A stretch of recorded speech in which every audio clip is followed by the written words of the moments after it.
عقل مند مرغا۔ ایک دفعہ کا ذکر ہے کہ ایک سوداگر تھا اور بڑا مالدار بھی تھا۔ وہ مختلف جانوروں کی بولیاں بھی اچھی طرح سمجھتا تھا۔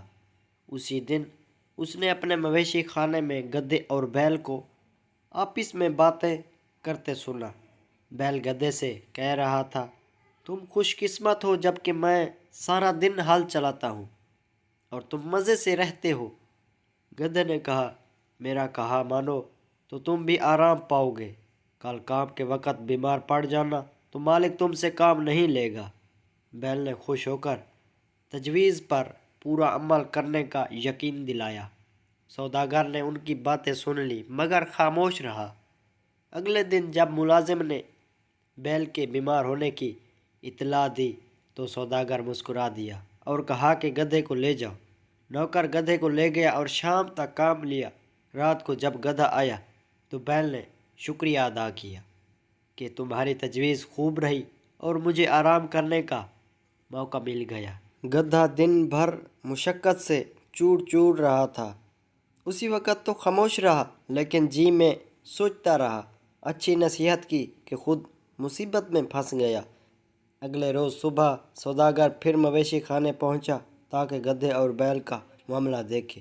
آج اتفاقاً اس کی بیوی بھی ساتھ تھی۔ اس وقت گدھا بیل سے پوچھ رہا تھا کہ آج کیا کرو گے؟ بیل نے کہا، آج بھی میں بیمار ہوں۔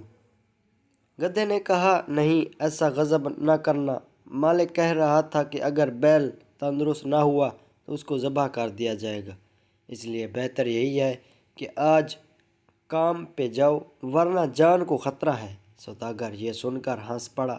اس کی بیوی نے حیران ہو کر پوچھا، آپ کیوں ہنسے؟ سوداگر نے کہا، مجھے گدھے اور بیل کی باتوں پر ہنسی آ گئی۔ بیوی نے دریافت کیا کہ ان میں کیا گفتگو ہوئی؟ سوداگر نے کہا، یہ ایک راز ہے، اگر ظاہر کر دیا تو میری جان کو خطرہ ہے۔ بیوی اصرار کرنے لگی اور کہا کہ تم بہانے بناتے ہو، مدرست بات نہیں بتائی تو میں اپنے آپ کو قتل کر لوں گی۔ سوداگر نے اسے بہت سمجھانا چاہا لیکن وہ اپنی ضد پر اڑی رہی اور ساتھ ہی ساتھ اس نے رونا پیٹنا شروع کر دیا۔ سوداگر پریشان ہو گیا کہ اگر بتاتا ہوں تو میری زندگی پر حرف آتا ہے، نہیں بتاتا تو یہ جان خود دیتی ہے۔ اس فکر میں کھڑا تھا کہ کتے نے مرغ سے کہا کہ تو آج بھی مرغیوں کو ڈانٹ رہا ہے۔ مرغ بولا، کیوں، آج کیا بات ہے؟ کتے نے کہا، آج ہماری مالکہ مالک سے ایسے راز دریافت کرنے پر اصرار کر رہی ہے کہ اگر بتا دیا تو مالک کی جان خطرے میں پڑ جائے گی۔ مالک نہ بتائے تو مالکہ کی جان دینے کے لیے تیار ہیں۔ مرغ نے کہا، مالک بے وقوف ہے جو ایک بیوی کو قابو نہیں رکھ سکتے۔ مجھے دیکھو، میں نے 50 مرغیوں کو کیسے سنبھال رکھا ہے۔ اگر میری مرضی کے مطابق کے خلاف ذرا بھی کام کریں تو میں مار مار کر سیدھا کر دوں۔ یہ سن کر مالک نے ہنٹر اٹھایا اور بیوی کو مارنا شروع کر دیا۔